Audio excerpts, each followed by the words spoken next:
Tonight on Politically Incorrect, screen legend Rod Steiger. From Waiting for Guffman, Catherine O'Hara. The Washington Post, E.J. Dionne Jr. and humorist Christopher Buckley. And now, the star of Politically Incorrect, Bill Maher. Hey, thank you. Thank you, ladies and gentlemen. Thank you. Thank you, folks. Thank you so much. Well, I guess you heard the big news back in Washington. Anthony Lake, who President Clinton wanted to be the head of our CIA. Very important organization, the CIA. Oh, yeah.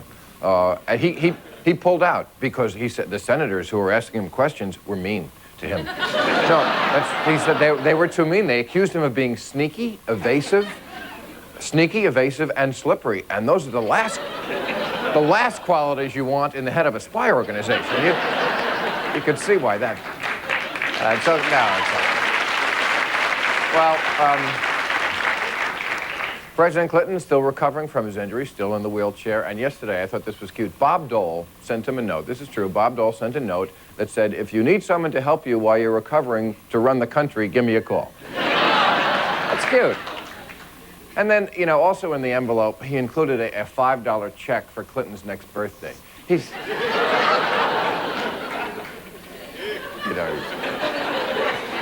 you know, like your grandpa. But, Hillary Clinton is in Africa. She's away for a couple of weeks, and while she's away, Clinton has hit on a new scheme to really take advantage of his injury. He's going to go to Aspen for the weekend and hang out in the ski lodge and tell chicks it happened on the slopes, you know.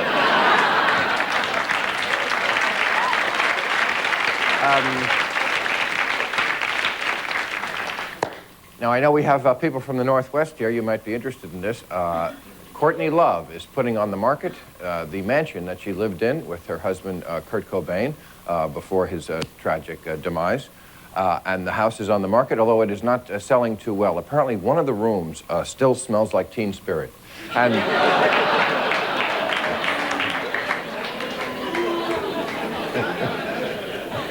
And finally, you know, I guess you know, of course, everyone knows about this, about Ellen will be revealing her sexual orientation. I'm on pins and needles.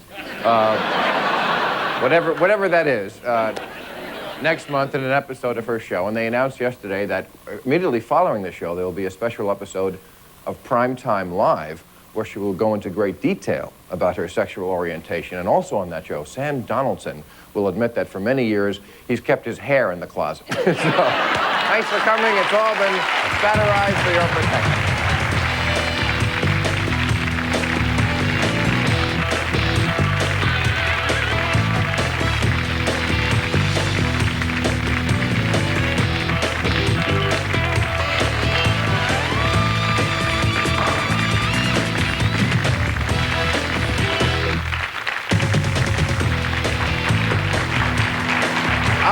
Welcome to the show, and let us meet our panel. First, he is a humorist and editor of Forbes FY. His new collection is called Rye Martinis. Christopher Buckley. There he is. I'm so glad you're back. Thank you very much, Christopher. Now, he is a columnist for the Washington Post and the author of They Only Look Dead, Why Progressives Will Dominate the Next Political Era. E.J. Dionne Jr. Hey, man, thank you for coming. Thanks. All right, she starred with SCTV and in Home Alone. Her new movie is Waiting for Guffman. Her next one is Home Fries. Catherine O'Hara. Hey, beautiful, how are you? I'm so glad you're here. Thank you. And he is one of our finest actors, the Oscar-winning star of In the Heat of the Night and On the Waterfront. His newest is Truth or Consequences, the legendary Rod Steiger. Oh, my. Can't believe I got Rod Steiger on the show. Thank you so much. Okay. Well, thank you, everybody. And I guess what we should talk about, first of all, is this Anthony Lake situation. I've been watching the news all day, and it's dominated. And some people are saying that he's a big baby because the senators were mean to him. And others say the system, and I know you wrote a column recently saying that the civility which they've been asking for in Washington is something they shouldn't ask for. They went up to Hershey, Pennsylvania, you know, last week, all the congressmen, to see if they could find out a way to be nice to each other. Is there any point to it? Or why don't we just let them fight it out? Well, you know, I mean, if you watch political commercials these days, if food were advertised that way, we would lose a lot of weight because we'd never eat anything we see advertised on television, given what they say about each other. I mean, don't fly them, they'll crash, don't eat this, it'll poison you. That's what politicians say about each other all the time. And I just think it's sort of, it ain't good for them, but I'm not sure it's good for us either. Well, another thing, I'm sorry. Oh, go ahead. Another thing is that we have now people elected by who gets away with the biggest smear. I see you, I say, well, this guy likes to be with elephants on Monday. I apologize. No, I apologize on Wednesday. Elephants? Your career has been damaged. I go on. I think we need some kind of a slander law like they have in England, where you have to be responsible for what you're saying, especially you're affecting the government, which affects your future and everybody here's future. You shouldn't be able to...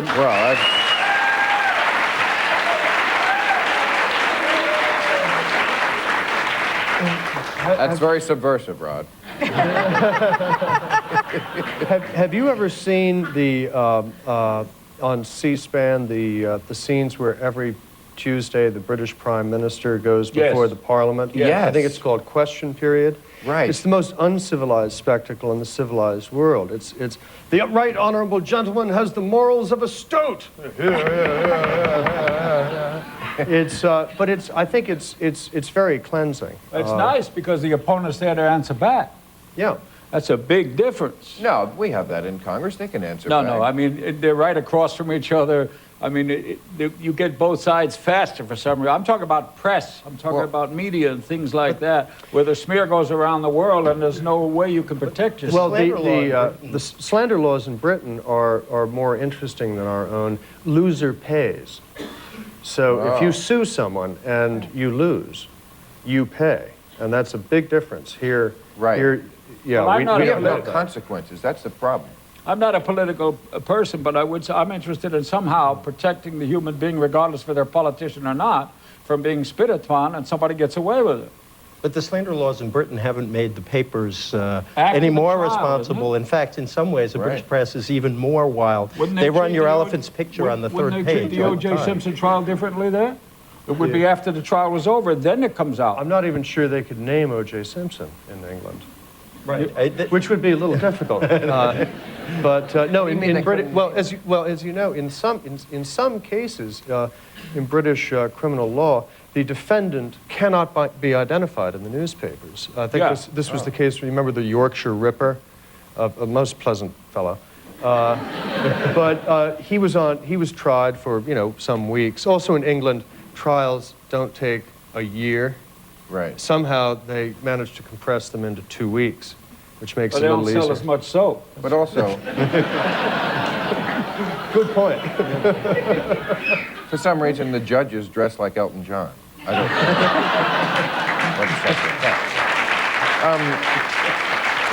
know. There was a report on civility in the House of Representatives that came out a couple of weeks ago. On the 104th Congress, they listed some of the words that were used on the floor. This is our own Congress. Whore, stupid, weirdo, nerd, bozo, fatso, scum, and nitwit. Was that in the upper house or the lower house? That was just during roll call. No,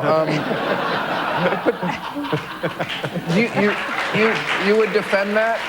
You would think that there is a place to call someone whore, stupid, weirdo, bozo, fatso? You do? Yeah, I think if politicians bringing out the truth about other politicians is a good and healthy thing.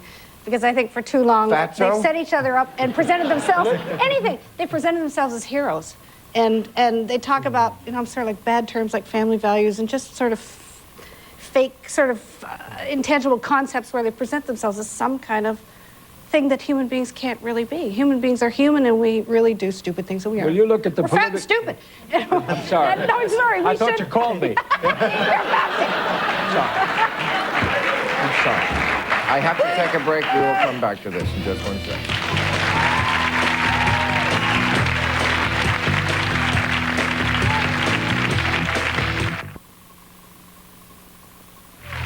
If you're planning to be in the Los Angeles area and would like free tickets to Politically Incorrect, call 213-852-2655. Okay, we're talking about the political system and what we can do to overthrow it. Now, you know you believe in mandatory voting. No, what I'm saying is our country, the plague that bothers me about our country is apathy. Yeah. Our not taking the responsibility of freedom, which is not a gift, but a responsibility. Yes. So when I talk about mandatory voting, right away people say, you're fascist. I would just shut your mouth a minute as I'm trying to explain something. Right? Number one, you can vote yes. I want to hear this clearly. Yes, you can vote. You can vote no. And you can vote abstain, fellas. Nobody's telling you how to vote, but you got to get out of your house, off your rear end, and go to the voting booth. Now, my great wisdom behind this is, knowing human behavior and the laziness of myself, once I get there, I said, well, I might as well vote for one of these idiots. And you vote, or you abstain. But, okay. That's my speech for today. Yeah. And,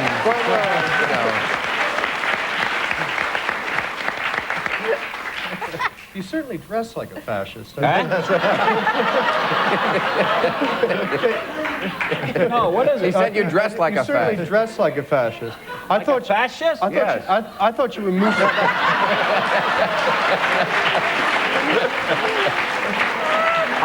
I did the last 4 days of his life in Yes. Italy. You were great in that. You were there? You were great in that. Thank that you. Mussolini movie. And thought the you chick were who there. played your mistress. Ooh. But, you know, everybody who applauded that, oh, yeah, you know, they applaud. I bet you not everybody voted who applaud. Okay. But, Yes, but how many of them voted Republican? I knew we had a campaigner. If elected. Yes. well, you're the one who made the speech. But I didn't make the speech. I always thought you should get 2 votes. One, you know, for just breathing. But another vote, because you really should know what's up. Because, you know, I don't think it's fair that someone who, you know, that I'm against that motor voter thing. Just herd him in there.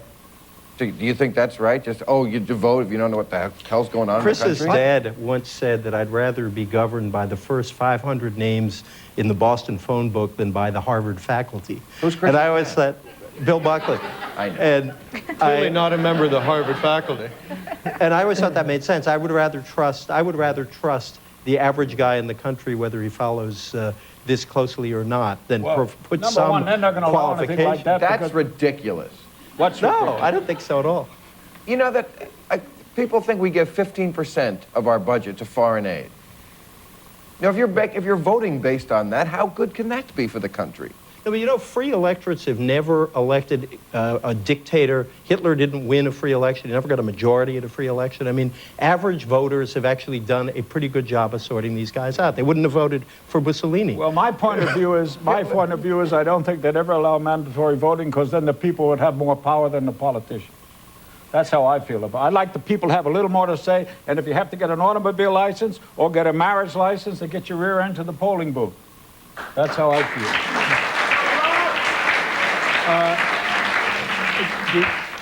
The only country I can think of with mandatory voting, where it is against the law not to vote, is Switzerland. And look what they did to the Jews. Well, They can count, but they can't read. there's a great line in the movie The Third Man. I'm sure Yeah. you know it. Orson Welles delivers it. He says, in Italy under the Borgias, they had 30 years of terror and bloodshed, and they produced Michelangelo, Leonardo, and the Renaissance. In Switzerland, they had brotherly love. They had 500 years of peace and love, and what did they produce? The cuckoo clock. And mandatory voting. Actually, Australia has it, and they have this weird, complicated system where you've got to number what I your was about to preference say, yeah. all the way down from 1 to the bottom of the ballot. And a politician I know once said that half our people don't know how to get past the 10, and they pass out the ballots to let Well, people now you're vote. getting back to an educational problem in our country. I mean, there's not enough said about what a great thing it is to be in a free society. There's not enough say about voting, what it means. There's not, I mean, the art programs are cut, and we have junk on all over the place and wonder why. Plus the dissolution of the family unit. We're in great shape. We have no leaders. We have no models. And I'm not talking about Mussolini either. Okay, we're over time. I have to take a break. We'll come right back. Do you do that?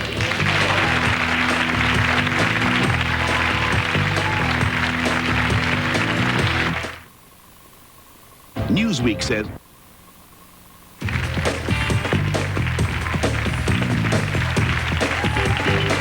Okay, we're talking about politicians. Let's talk about people with comparable respect, child molesters, because there's a story here in California, and it's a story repeated often around the country. This guy, I think his name is Sidney Landau, if you are living near him, and that's the problem, is that nobody wants to live near him. They release these child molesters from prison, for what reason, I don't know, and then nobody wants to have them in their building. So he moves into a building. They find out because of Megan's loss, as you can tell now when the guy's living there, and they evict him right away. There are 70,000 registered sex offenders just in California. What? I know, 70,000 registered at Barney's. No. That's an amazing amount of sex offenders. Grotesque figure. It is a grotesque figure. But so are these people. And, one answer, they say, is chemical castration. There was a drug, Depro... I think that's a big mistake. Really? Well, figure it out. They castrate this man. There's no way he can relieve himself of his sexual drive, right? No. No, there's no way. I mean, I don't think there's any thrills connected if he masturbates or anything like that. If he ever gets out, you've heard of it before, darling. If he gets out, he's going to maybe do more in anger than he ever did because of his sexual drive. That's what bothers me. But it takes away. No, I'm talking about you mentally. Forget the physical aspect. They have denied you a sense of identity, and if they let you, you're going to get even with somebody. You think I'm going to rape her this time? I'm going to kill her. That'll teach you to take away my manhood. Could I propose an alternative to chemical castration? Why don't we just put them in jail? Well, it's a deterrent, though. And keep them there. We're talking deterrent here, aren't we? Well, no, I don't think society has the right to try to rehabilitate these guys. The recidivism rate among sexual offenders is, I think, the highest of any criminal level. Yes. I'd like to clarify something, please. If we're talking surgical... No. Chemical. No, I know, but if surgical castration would be cut off, is chemical like compound W, where it just eventually falls off? It's called... That didn't work in the Navy, darling. Right, saltpeter. It's like Didn't work in the Navy, 5 years.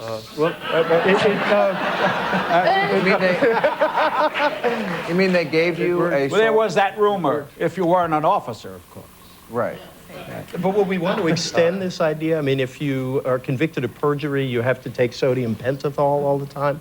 If you get an illegal campaign contribution, you get injected with coffee. I mean, you don't you think those crimes are slight compared to child? No, I agree. It's a terrible crime. I think you should keep people in jail, like Chris says. But there's something odd about sort of imposing on, altering somebody. It just doesn't seem like our tradition. Just put them in jail. The point is, people forget the relatives of the victim. Now, I think I go along with you, said they should be put in a place, and if after second offense, depending on the extremity, if they cut somebody's arm off and tear them, and they're put in after the first offense, forget it, they're in, there should be something that they do, some labor that gives something to society that helps the economic problems of the family they have destroyed, so to speak, psychologically. I agree with you 100% on that. I don't think that family wants to know from that person. I don't think they want help, but they don't want to know from that person. Listen to this. Depo-Provera in Europe, they use it in Europe. It reduced the recidivism rate, which you're talking about, from 87% down to 2%. Now, the opponents say that the problem is that, it takes away an ability to get an erection, but they say you don't need an erection to have poor sex. Babies. I mean, wait a minute. I don't think it should be for Who wrote that? Oscar Wilde? What are you talking about? You don't need an erection to have sex. There are other ways of having sex? Hey. Are there? Tell me. Tell me, please. I think they lost the right, haven't they? That's my story, and I'm sticking with it. No. Yes, you don't need it. They say you don't need an erection to have sex. I think they've lost their right to have sex after they do this. I don't think this should be enforced, I'm sorry, on your psychopaths or insane people or maybe evil people who, God bless them, cannot be helped by any kind of law like this. It's not going to deter them, Right. but it might deter your average cheap-ass date raper who thinks he can, just not listen to the word no. And I think if a guy like that knew, I'm sorry, I'm sure I'm not talking about anyone here, but the average guy who thinks a woman's no is not no and she wants it, she's, So that kind of guy. What do you do, slip a Depo-Provera into his margarita? Yeah, I mean, how do I you think if he administer- knows this law exists, he might listen to no. Or not. All right, I have to listen to no and say this segment is over. We'll be right back.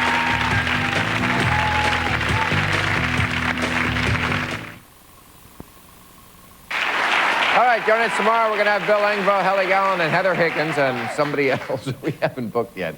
We have a little time, but, you said put him in jail. I mean, if someone has molested a child, is it so awful just to kill the bastard?